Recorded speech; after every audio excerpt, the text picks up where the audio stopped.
No, Teddy's Space also Vayne versus regular Vayne? I'm not seeing it. I'm also not seeing that. Oh. Yeah, no, that's Oh God. probably not it Where either. are we ending up with? Are we going like Samira Leona? Ooh. Ah, it's Tom Kench 80 carry. Perfect. There we go. Nailed it. It's Cancerphelios then. Yeah, like that actually or makes a lot of Jinx. sense. Kench Jinx is also fine. Okay. Yeah, I can see that as well. I think, actually, now that you mention it, I think Jinx makes more sense, like in terms of the effective range that you have against the comp. But the thing about Aphelios is that I think that he plays better when people like turbo engaging on him, which is definitely what's happening because we have turbo cam tank on definitely one, possibly two characters. And in that context, I like the Aphelios a little bit more. I think the Jinx as a pick as a whole is a lot stronger. But into picks that want to like dive deep on you, you have the peel from a Tom Kench, you have the healing from the Seraphine, you have the Uncle for additional protection, right? Like, there is a sizable front line. This is the kind of comp where you actually can 1v9 on Aphelios, because the Afrika comp, they go in deep and they go in hard. Well, there's the Zillion. This is another one of Fly's champions. I was wondering whether it was going to be the Viger again, but this time he's intended to do in this matchup. As it's continuing to go not so good for Kane, who doesn't have a lot of mana either, as Dread's going to make his way and look to try and save this one. Ooh, misses the abduct, unfortunately, but Canna now still trying to get out, not going to be able to. Dread's going to grab that first blood, and the horse off to a great start. And it's a false sense of security, because look what we see here. We see the ward there in the jungle, and then we also see the vision. So Kana felt like he had the going for this Herald, and Lahen's maybe thinking about roaming. Fight could break out here. Yep, Fly moving on over. Faker coming in as well, should be able to make it. As these bombs over in the area. KERIA doesn't have the Abyssal Voyage up, so he's probably not going to make it so far. 3v3. There's Bang still on the bottom side of the map. Teddy's rotating up. Keen picks up a Gnar. There's the big old Gnar into the wall as they're trying to take down Faker. The Encore goes completely wide as Cuz steals away the Rift Herald. And Teddy's just killing Lahen's in the mid lane somehow. Good wallop there as Keen is going to get taken down. And remember, this is a fight where the ulti from the Seraphine goes completely wide, but it does not matter. T1. Yeah, Faker's just under the turret and he's dead. Bang just pops his passive. Not sure how that happened, but just a bit of a headbutt pole, and Faker's dead. Wasn't a teleport, just wandered down there, saw the minion wave, and died. Yeah. Interesting. Sometimes you come back from a replay and a thing happens. As we see a thing from earlier. This was Lahen's getting caught out.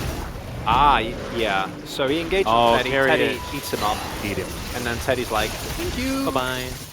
Really appreciate that. Very nice of you. Okay, yeah, so it's just a nice roam or a play from behind while Faker gets greedy. Yep. And Bang, Killer Instinct's in. Okay. So it's just a little bit too easy. A little bit unfortunate for KERIA. He might not be, as he has a lot of great health. That's a lot of teleports as well. Good exhaust onto Dread as KERIA. He can still get a lot of value here as Canna just gets back. The Phalanx has been reformed. Chrono Shift is very good, but unfortunately the Silas now finds himself in a very rough situation. Now dueling Teddy. If he gets another Kingslayer, and he does, he might be okay, but no, not going to be enough. As Cuz got devoured as well, he's going to be safe in T1. With the absolute save, just beautiful. As Canna might be in trouble. Yes, he's just going to be taken down here as Keen still tanking that turret. One more, and Chrono Shift comes out, but not actually quite going to be enough as Lahen's may just die. There's a flash smite from Cuz. It's like, if you don't have any ranged abilities, use all your summoner spells. Beautiful. Fair smite. Yeah, hell yeah. Okay. I figured it out. Right. Every time we get back from a replay, someone on T1 dies. Well, Bang gonna have to flash because I needed to respect the Devour. Teddy's on the bottom side of the map, and he's just... Is this a replay? Is this another... He does get the Mega Gnar this time, but it's not going to be enough. Bang's gonna grab that. An Unbreakable Will from Lahen's does mean that everyone is able to stay alive. Yes, but you trade one kill, and presumably a turret, for more gold on Aphelios. True. And also map position and objectives. Yeah. I'm not a fan. I don't think it's they might actually have enough Mega Gnar timing as well. They absolutely do. Because now, as long as T1 keep it together, Exactly what they need to do. They need to fight in a ball. That's how Seraphine works so well. There's the Narbak into the dead turret. Bang! Has to use his ulti. He has the chrono shift as well, and he's desperately trying to die. Does so. Gets down into that ultimate. Bang now. But, oh no, it's just not enough. Cuz is just going to solo him out there on the backline. And T1, they have a front door open. They can just end the game in almost sub 20 minutes. Teddy, so close to death, but he's alive. Oh, they don't have a wave. No, they can't. They couldn't. There's a cow and a horse between them and victory right now. All right, well, we're getting to work on the first Nexus turret. These death timers are not large. 10 seconds on Keen as Dread now with full health back up again. And T1, they take one Nexus turret.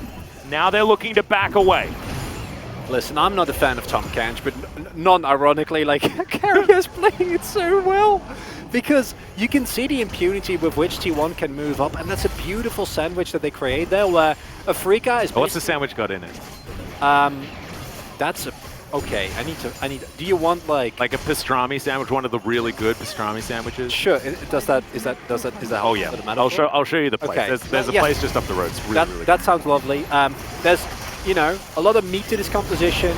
I guess Faker is the pickles, you know, like providing that intense flavor. Oh, yeah. And as long as Teddy's alive, which I guess is your cheese dip, who's the bread? Completely fine. It's KERIA. He's keeping it all KERIA's together. The bread? Yeah, that's okay. I can feel it. It's Cousin and KERIA, right? Like they sandwich everyone between them.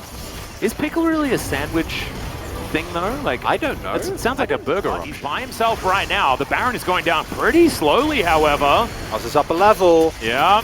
I've seen this from Afrika before, but Cuz is going to get exhausted. Can he get in and steal his weight? The answer is no. That's a brilliant pulverizer's bang immediately there. Faker going to go golden, though. He's buying so much time as Teddy. Not dead just yet, but finally does get taken down. But the answer is the Hecarim and the Kai'Sa out of the fight. The Zillion also obliterated. Keen trying to be our hero, but the answer is absolutely no way, my friend. Lahens, it's him against the world, but there is one Nexus turret and one inhibitor between Afrika's life in playoffs and not. The Catfish is fishing for Lahens, but all he needs to do is cancel the backs. The push is coming in here, and T1, even though they found Teddy there, Faker staying alive for that long is more than enough to get it done here. Pushes are coming in, but with Bang coming up soon, I don't actually think that T1 can. Yeah, the death timers may not be long enough, and actually they're going to leave this inhibitor unkilled just so that they can deny the freezes. Listen, Afrika is down this much gold, and they're still making it work. That's just beautiful. I mean, they managed to get this this Baron. This is still a 50-50 though, so we're not exactly super happy with how this one went, but Lahens, my god. I mean, there was no better way to start this fight off, but it just wasn't enough. Listen, if Keen hits that knockback into the wall, this fight is over, like, immediately. Yeah. The problem is that both Dread and Bang on top of Teddy is actually too much damage. Fortunately, with Kana there, they actually do take him down, and then once you're in this stage of the team fight where both carries are removed, the lack of effective DPS basically just means that T1 wins, right? Because they have Seraphine. Like, it's as easy as that. End of this game. And Hecarim is so insanely strong. You see it there again.